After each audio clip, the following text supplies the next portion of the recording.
Moginie and the Family Dog have released a brand new record called Thunk, with a lineup boasting Kent Steedman on guitar, Paul Larsen Loughhead on drums, both ex-Celibate rifles, and Tim Kevin from Youth Group, and of course, Midnight Oil's Man Professor. You'd be right to expect an album full of surf, punk and angular guitar sounds, and that's exactly what you get. The band hit the road early February, and to tell us about the wonderfully new analogue record on thebreakdown.net is the main man, Jim Moginie. How you doing, mate? I'm very well, Costa. How are you, man? Very well, thank you. Very well. You know, I'd almost forgotten the joy of sitting down between the speakers with a brand new CD, or album for that matter, and listening while reading through the lyric sheet, because music's almost become incidental in some ways, because it's so portable. You just put it in your ears and you walk around and you do things. But man. Not being on the streaming, you sit down and you actually listen. And I sat there and I read through the lyric sheet. It was great. Yeah. Well, we're not putting this up on the streaming. This record, it's one of the selling points. Since everyone's got on board with streaming, and now we're going the other way. But I think it's sort of. I mean, I love the streaming idea, and when it started, it was incredible that you could upload a song and the world could hear it in 10 seconds. What a dream come true. But I think as it's gone, the streaming people, I kind of suspect they're up to no good. Yeah. Why, paying the musicians pitifully, and also investing in AI harvesting, and in some cases in actual war machines in Spotify's case. Yeah. I just think it's that, hang on, like, is this what we signed up for? So, but I think, it's a streaming thing. You can't put the genie back in the bottle. But I think if you really like something you hear on streaming, just go and buy the physical product, because, that's the way the artist can get paid. That's the artist can make future records, how the artists can sustain themselves. It's a pretty simple, the consequences of your actions. Think about, the end result of how you consume your music. That's all we're really saying with this. And we've got a cassette as well, which is good if you've got an old car, it makes the car go faster. I was wondering how many, I spoke to my daughter about this, and she said, has anyone got cassette machines anymore? Well, they're coming back, like the VHS. No, I mean, no, that's probably not. But it's just making the point that, the physical product is great. And the whole thing's been recorded in an analogue way, the whole record. I love the sound of old records. They just sound more spacious to me. And again, I think that's the flow on from the streaming, how artists no longer have budgets to go into proper studios and make records, because they're made in a bedroom on a laptop. Okay, nothing wrong with that. Look at Billie Eilish. That's what she does. But it's done in a beautiful way. But the big halls, the big recording studios of the world are all closing down because of this.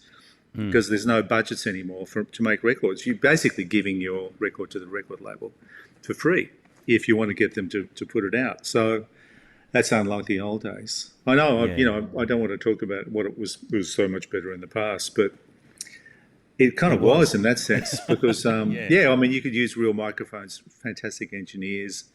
Everyone could play live in the one room, not overdub. Like in COVID, I think everyone started file sharing and everyone started overdubbing and then putting together records like that. Again, nothing wrong with it, but, there is another way of doing it. And I think in some ways it has a lot of advantages. And it's quicker to make records when you're playing live too. Well, it has the breath of life. And you wonder sometimes whether, the way that they are made now, and, engineers having to, by choice or not, whatever, they take a word here and a word there and a phrase here and a phrase there from a vocal, and it's so time consuming, isn't it? And I don't know. I think what you might get is a perfection in a vocal line, but what you lose out is maybe the heart and the humanity of it as well. Yeah. If it's a bit flat, it kind of has more feeling to it. That's what that's what Roger Daltrey used to say about his own voice. It's better than being sharp. I mean, it's the auto-tune thing is just I find it all unlistenable. Really, it's just unlistenable. I just can't do it. I mean, I'm just giving away my age, I think, but it really it's not the same as Shirley Bassey giving it one, or Frank Sinatra just giving it one belting take and just taking it to the moon and back. It's not. It doesn't sort of have that breath of life to it. No.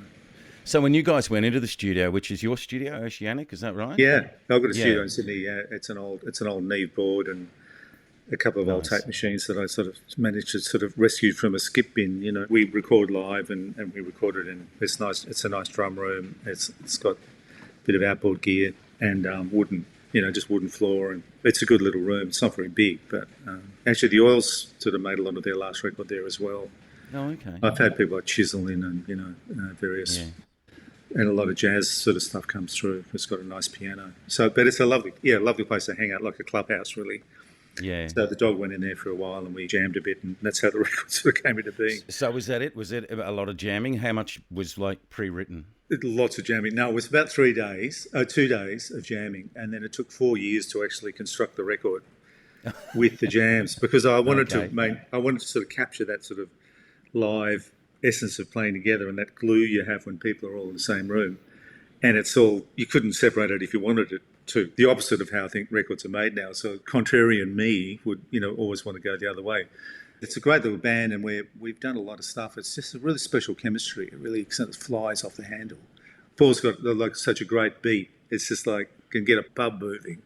It's just that sort of great Australian band sound. And in the guitars too, we're very influenced by, and tipping the hat to bands like Skyhooks and the Masters Apprentices and Daddy Cool, great guitar bands, the surf bands like the Atlantics from the 60s, and Tamam Shad, this are the people we grew up with, We're certainly not an AI kind of band, that's for sure. Yeah. It's got flesh and blood. And so we've tried to sort Exactly. of capture that when we record and make it, guitar left and the guitar right, and they're all bouncing off each other. Like, the way in the Oils, I think I probably Exactly what I was about to with say. Martin. Yeah, for me, always one of the highlights of seeing Midnight Oil, listening to Midnight Oil, was the guitar interplay between you and Martin. How did that kind of manifest with Kent? When the band went into hiatus in 2002 and people went into politics, I was completely lost. I didn't know what I was going to do with myself. So suddenly my childhood teenage band had broken up and I had to sort of work out what to do. So Ken and I started playing and we formed the Dog way back then. He's sort of a visceral player. He's got a great right hand. It's aggressive, it's spiky, it's kind of wild, it's psychedelic. Whereas I'm probably a bit more melodic and a bit more musical. That sounds like I'm being snobby. Of course, playing with Martin, he's sort of a different kind of player. But he's similar in a lot of ways to Kent. But Martin's just an extraordinary guitar player. I don't think there's anyone better. Like, it's just such a great sound and such a great approach, and just the way he sort of connects with the guitar, like, you connect with a golf club, It's just 100% connection, and he's But I completely respect what we did, but at that point that didn't exist. So Ken and I got on board with each other, and so did the Dog. So we did make a record in 2018 called Bark Overtures, and then this time we're bringing it back 8 years later. Tell us about the. So we're not really sort of bent on stardom, or our work ethics are fairly lachrymose at best. At best, yeah. The opening track's called Sunny Boy, and it even has some guest appearances from Raz and Glug. So tell us. Oh yeah, look, one the death of came the across. tetrahedron. The death of the kind of ice block tetrahedron. I mean, what a tragedy that is. I mean, we had to write a song about that. I mean, I don't think anyone else had written a song about that, but No, I don't think so. No, just reminds me of Little Lunch at school. You're lining up the tuck shop and can I have a Sunny Boy, please, and a sausage roll. Yeah.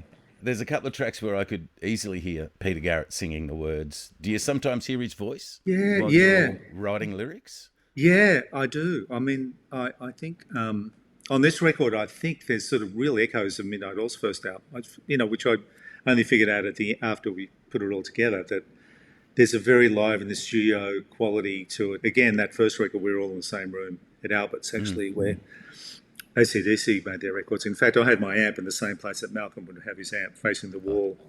I've seen photos of Malcolm with his amp in the same spot, and that's where mine was. I was like, oh, wow, Malcolm's my hero. So there are echoes of it. And in the lyrical concerns too, the song about the First Amendment, there's a song about Ukraine, there's a song about, the dangers of 5G, there's a song about Gaza. The lyrical concerns are probably similar to the Oils in some ways. And again, I just think it's because I'm just crap at writing love songs. I think, and dear old Rob, who he was the same. I mean, he was probably the one that pointed the band in that direction from his sort of interest in history and politics and in the civil rights movement. He was sort of embalmed in that when he was at university, and I think a lot of that came through in our early stuff too. So there was certain echoes of Midnight Oil in that. I do hear Pete's voice singing it, and I sort of think, wow, wow, Yeah. what if, But anyway. Yeah. Well, the two that kind of got me was the one that you mentioned, the First Amendment, and My Advice to You. Those two, I could just thought, wow, these could easily be, Well, it's a rap, singing. I mean, Yeah. Pete's a rapper, I Yeah. don't know why he hasn't got into hip hop, but I think he'd be great. It's that sort of like a list of things. Like that was actually an overheard conversation at an airport. Two people were sitting together, and as you can imagine, someone was saying to the other one, "Listen, mate, my advice to you is, and then it read out a list of, you're too nice, or you're too nasty, or you're too polite, or you're not polite enough, or you're worried about money, or you're not worried about money, you're too such and such," which you always hear people saying, and I thought, well, that's a good idea for a song. The last two tracks, This Is Modern War and One Day, seem to not necessarily turn the record on its head or anything like that, but they're different. They stand out from the rest of the record. So, to me, anyway. Yeah. So, how did those two come about? So, let's start with This Is Modern War. Well, that one, very inspired by the filmmaker and artist George Gittos. He actually went into Kiev when the Russians were coming towards Kiev and everyone was going the other way. Him and Helen, his wife, caught a train from Poland, and they actually ended up going in there and doing art with some of the local artists in Kiev while the invasion was actually happening. George made a great film called Soundtrack to War about the American soldiers going into Iraq, the Iraq War, and how they could actually kill all those people with those machines they had. It's like a computer game. They had everyone in their sights, but there was no actually real connection between the killer and the killed, like in the old days in the First World War, it was like a sabre in the guts, and bayonet. Yeah. This is sort of like a computer game. They'd pump themselves up with Red Bull and listen to Linkin Park. So that was a great film. He's continually made amazing films. He's a great artist. He won the Peace Prize a while back, the Sydney Peace Prize, which we actually got awarded to at another time. So very inspired by his experience. There's something about the guitars and sort of like the feeling of being in a basement and they're coming for you and you can't get out, and the sound of the tanks rolling by and the tank traps they're putting out the front, and just the thing of being bombed. You could be bombed, you could be just lined up and shot. That really scratchy feeling of, this is not good. So we tried to capture that. So that is a very different kind of vibe to the other songs. It's quite an exploratory kind of like improvisational piece too, musically speaking. But lyrically, it's very much about that experience of being, we're waiting. We're just waiting for what's going to happen. Yeah. It's a bit doom and gloom for sure, but it's also it actually offers no hope at all. That song doesn't have any. Well, it's good. That's probably why it's good. There's no Goldilocks happy ending or whatever. No. And what about One Day? It feels like a bit of a set closer to me. Yeah, well, the Dogs are a good band for jamming, but that was just all recorded in one piece, one day.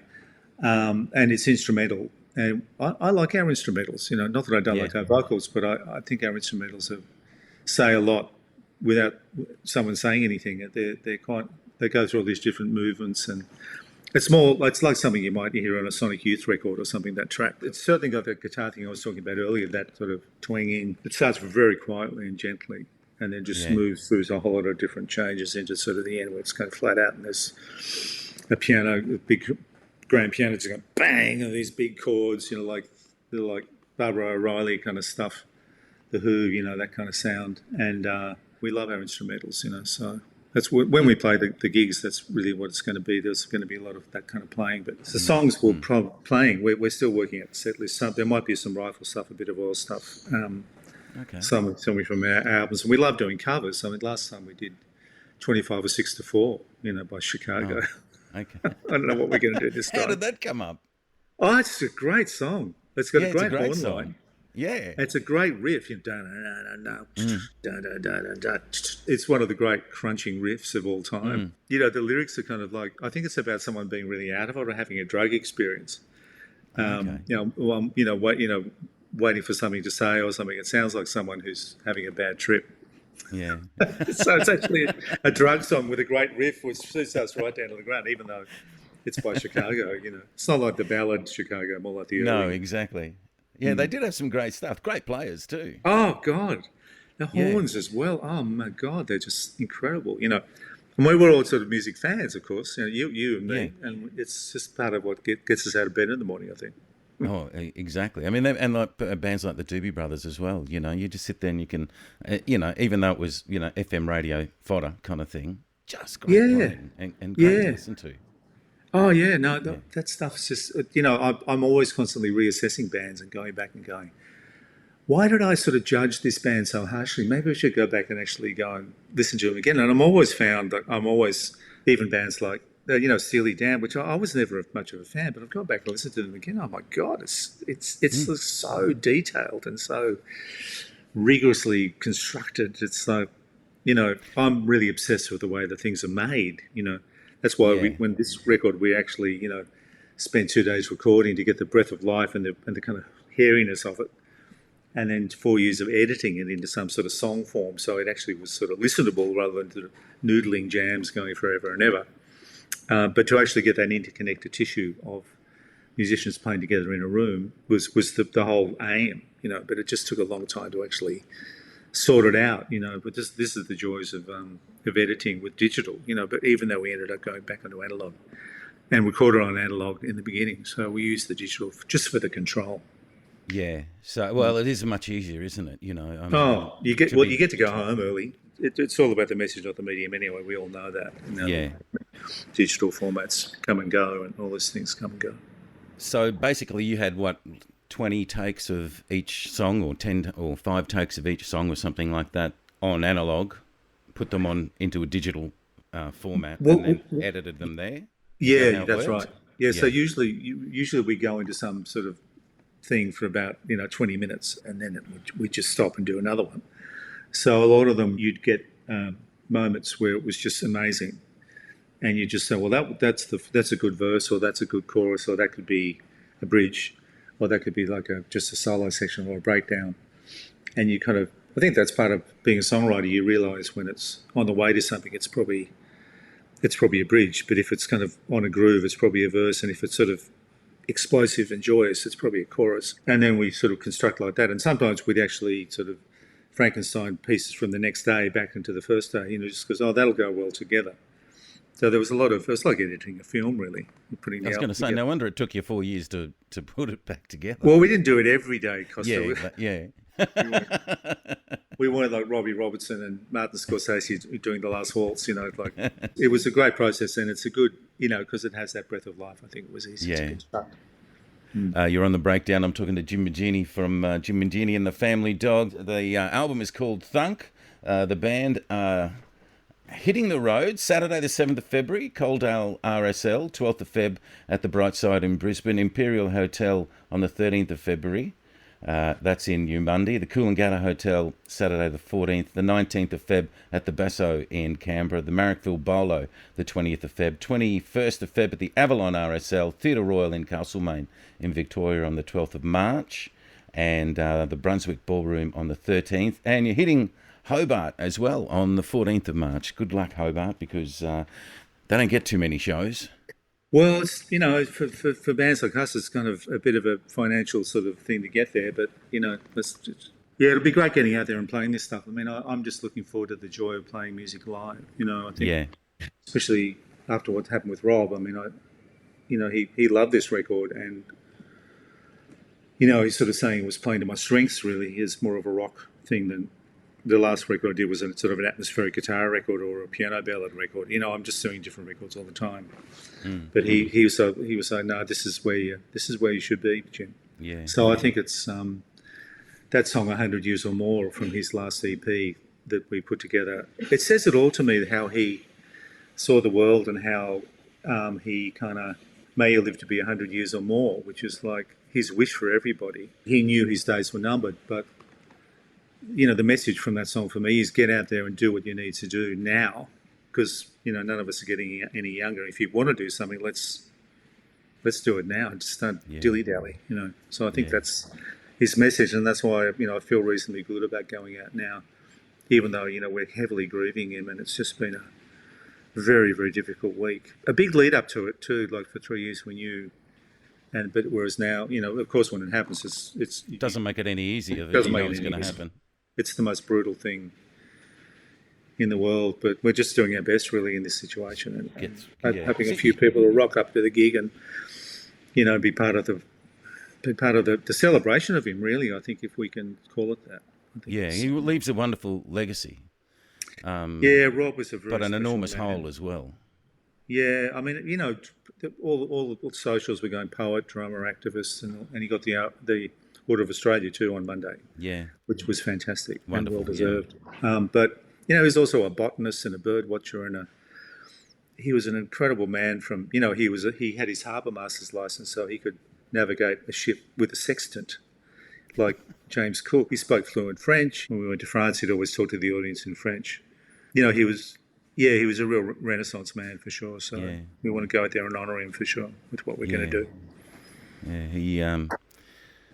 As a drummer, I copied him a lot. He was a major influence for me. Yeah. And I even for a while set my kit up flat and all those sorts of things. And did you put water on your tom-toms? No, I didn't do that. Oh, well. The first, lightweight. The first time I went, I saw you guys was I don't know how old I was. I was like 16 or 17, I think. I know I wasn't 18 because I was panicking about getting into the playroom and on the Gold Coast. Playroom. The playroom? Yeah. I do. Yeah, the white pants and the UV lights and the Hawaiian shirts. That was the first perms, time. The mullets. Yeah, love it. Celibate, here we come. Yeah, we're going to Coolangatta. That's just pretty close. That's pretty close. Yeah. Yeah. Bring your white pants and your UV light, and we'll do our best to sort of recreate the atmosphere of 1978. But he was a wonderful man, and his drumming. I mean, if you're a drummer, he was very influenced by Chick Webb and the jazz drummers and those sort of guys. Buddy Rich and. And Ringo, of course, and Keith Moon and Ginger Baker and all those people. But he was a drummer's drummer, and he had the jazz grip, and he had the way of. He could do all the technical things a jazz drummer could do, but he chose to.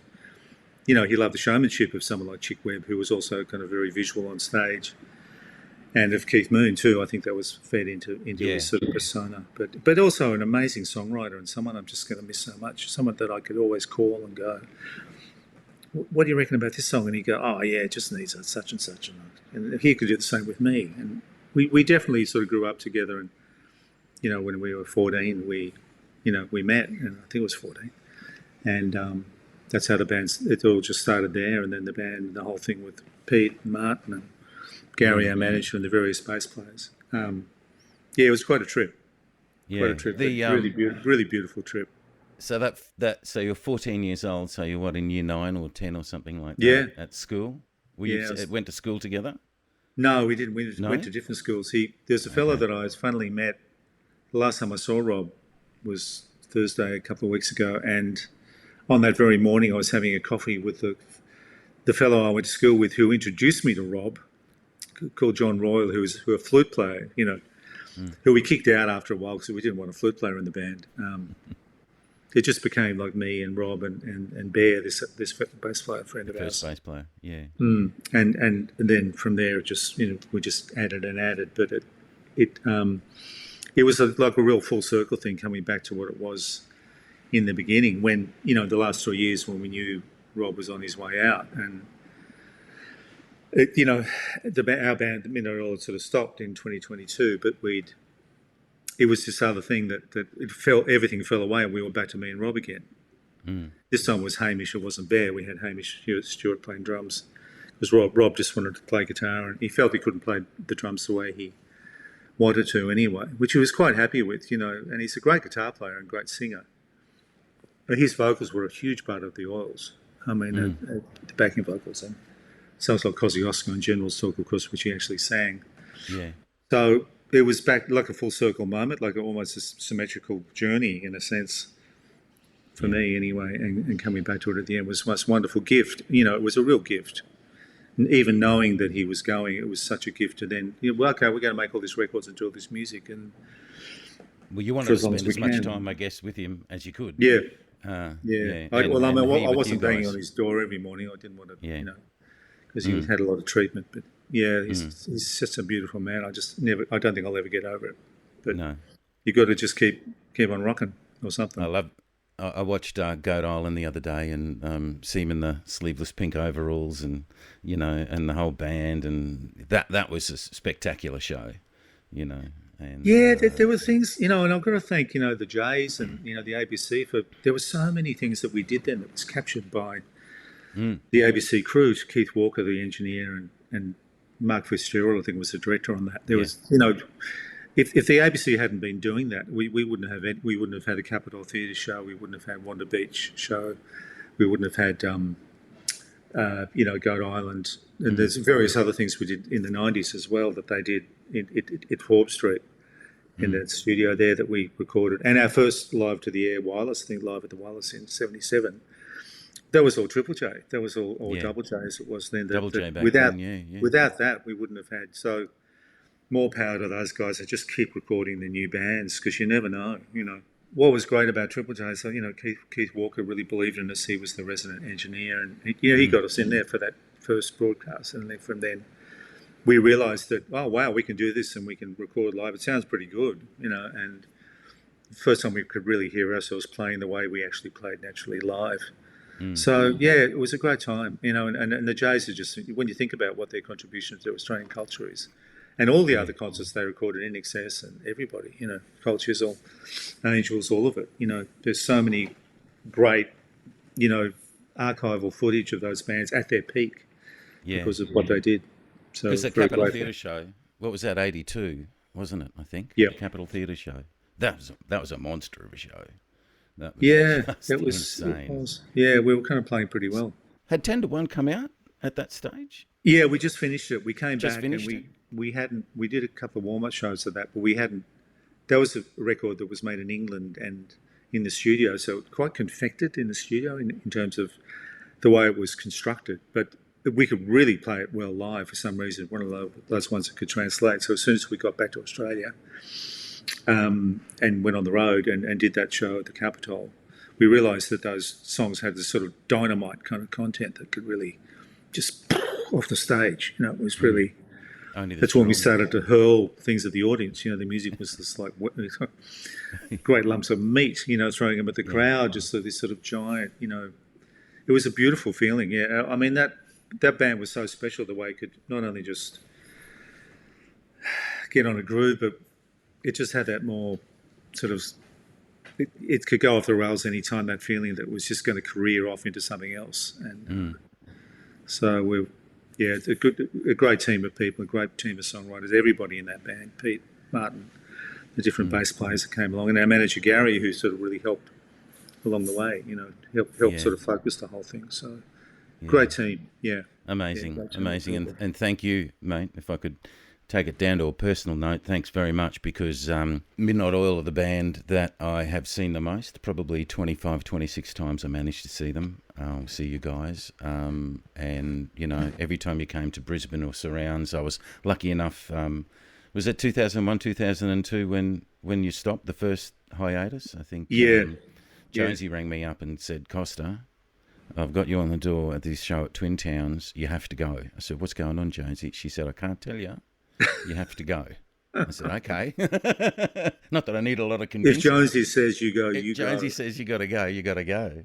And that was it. That ended up, I think you did 2 nights there, and the second night that was it. It was all over, wasn't it, for the first time? Yeah, that's when Pete decided his political career needed to take over. I mean, I think, that was something that was, people don't see the way I see it. I think people might have seen what Pete did as a failure going into politics, but I think what he actually did is legitimised Midnight whole career, because he took the message that we were talking about and actually put on the suit and went in there and did it.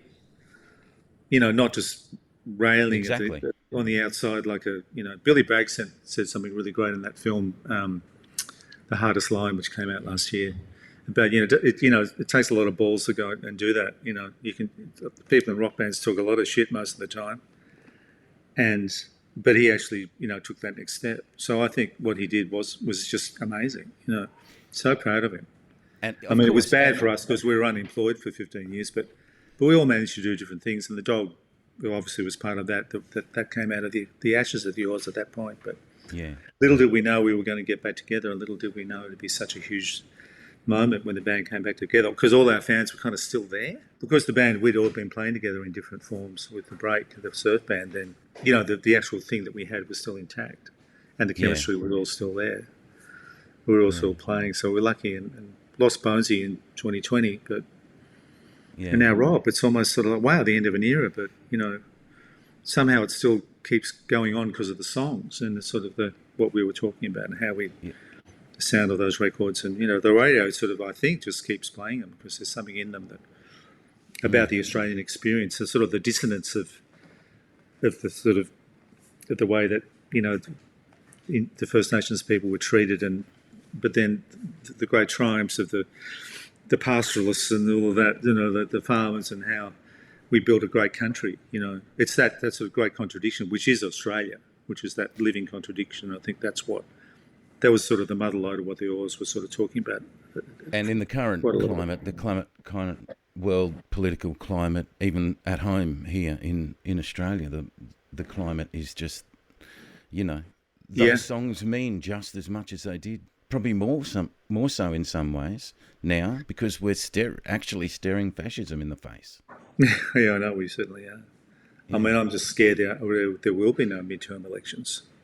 Well, exactly. I mean, the way this is going, like, if he knows what's going to happen. Yeah. So, anyway, who would have thought that the beautiful thing about America, the First Amendment I was talking about, the right to free speech, the right to sort of peaceful protest, the right to sort of say basically what you want to say, or write what you want to write, is just being pulled from the whole thing for the billionaires. Well, it's to do what? This is what we're all going. Well, what? So they can just control everybody and keep everyone silent. Yeah. I think that the thing of protest, people have got to get there and talk. Yeah, free speech. Probably get shot at, but literally now.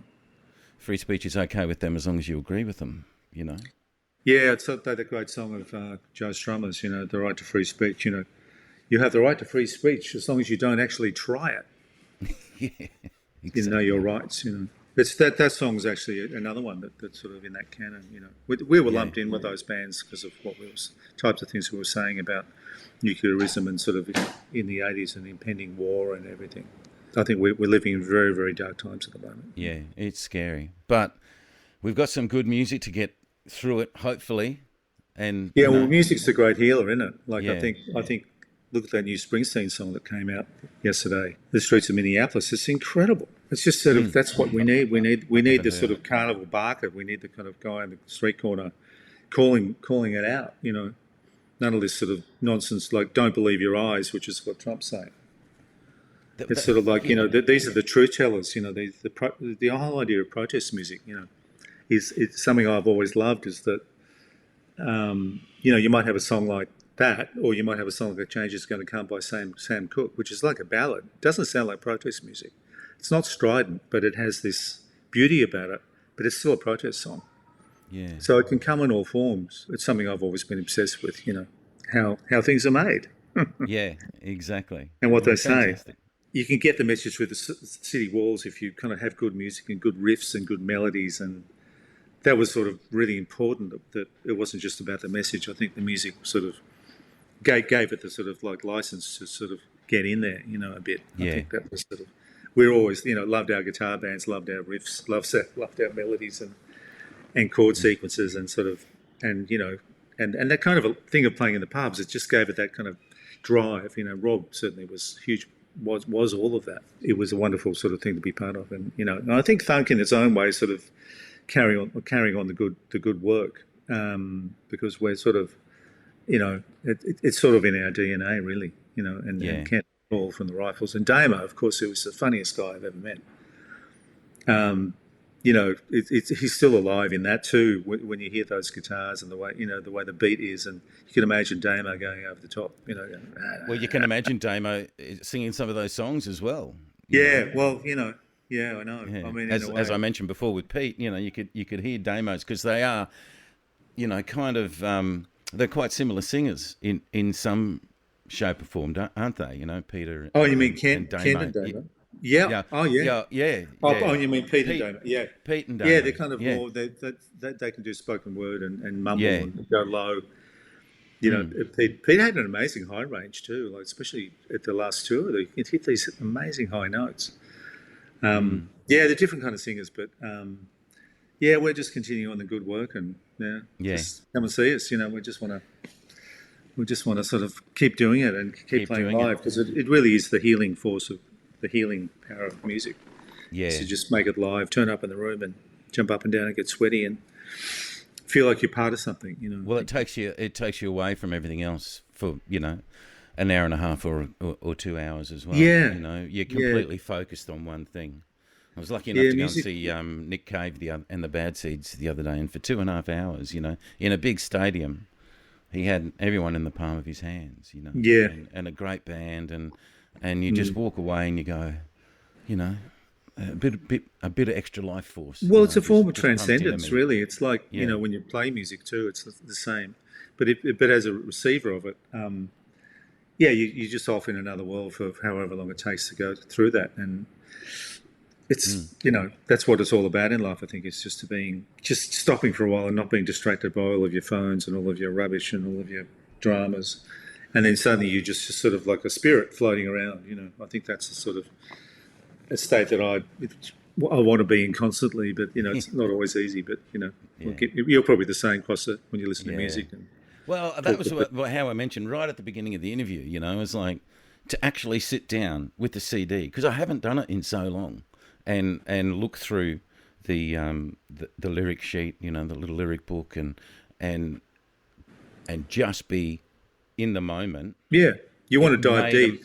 it made a difference. It made a complete difference to me because the first time I listened to it was in my headphones and I was doing other things, and then I got the CD sent to me and actually sat down and listened, and it was a different record. Yeah, Yeah, I think your attention is your most valuable commodity. It's like yeah, everyone yeah, wants your attention, whether if you're online and you think you're getting the news, but you're probably being sold something, because your attention is so valuable to them. But you can take control of that, and then you can have a deeper experience. You can just quiet down and then just go deep down with the mermaids. That's the yeah, sort of where you want to be going more than just skimming across the surface, not really doing anything properly or paying that much attention to anything, and it's just noise. It's addictive. It's like a dopamine hit, but in fact, I think you've just got to sometimes just switch that off and just go down deep. I think yeah, that's the current this culture it all completely relies on your time and how much time you're prepared to give it. And of course, it's so addictive. It's like all of the techniques they use, the little blips and the bops and the little like yeah. signals. Ping. It ping just sort of oh, they love me. I'm loved. Isn't that great? But in fact, it's completely artificial and Yeah, it's yeah. bullshit. It's just That's a bullshit. beautiful place. That's a beautiful place to leave On it, that Jim. word, the On wheels that word. put an echo on a bullshit. So Great, the Costa. Yeah, Jimmy thanks Genie and for. the family. I'll just go through the tour dates again. Jimmy Genie and the Family Dog kick off on Saturday, the 7th of February at the Coaldale RSL. The Bright Side in Brisbane on the 12th. The 13th of Feb, Imperial Hotel. Coolangatta Hotel on the 14th. The Basso in Canberra on the 19th of February. The 20th at the Marrickville Barlow. Avalon RSL on the 21st. The Theatre Royal in Castlemaine in Victoria on Thursday, the 12th. Friday that's March, by the way. Friday the 13th of March, Brunswick Ballroom and the Altar Bar in Hobart on Saturday the 14th of March. So hopefully I'll see you in Brisbane, Well, mate. you can get everything on thunkthealbum.com. You can get the tour dates. You can buy the tickets. You can listen to small samples of the songs if you want to sort of get a taste of it. And Yeah, thunkthealbum.com is where you want to go. But yeah, thanks, Costa. Yeah, hope we all see you out there and a pleasure, sign your mate. Yeah, T-shirt or whatever it is. It'd be yeah. lovely. Well, that's the best way to support a band these days, isn't it? It's not by streaming; it's by buying a T-shirt, a Yeah, CD, an yeah, album, or a cassette. yeah. Yeah, it's really Yeah, simple. You want to hear live music, you got to sort of support the yeah. musicians that do it. I'm not Without saying doubt. that out of self-interest. I'm actually saying that out of the consequences of Well, the people developing do it. bands need it, don't they? More than anything Yeah, yeah. else. No, These that's emerging what it's all bands, about. yeah. Yeah, mate. Oh, well, thanks, Gosser. You've been great. Thank you so Good much. on you, Jim. Thanks very much.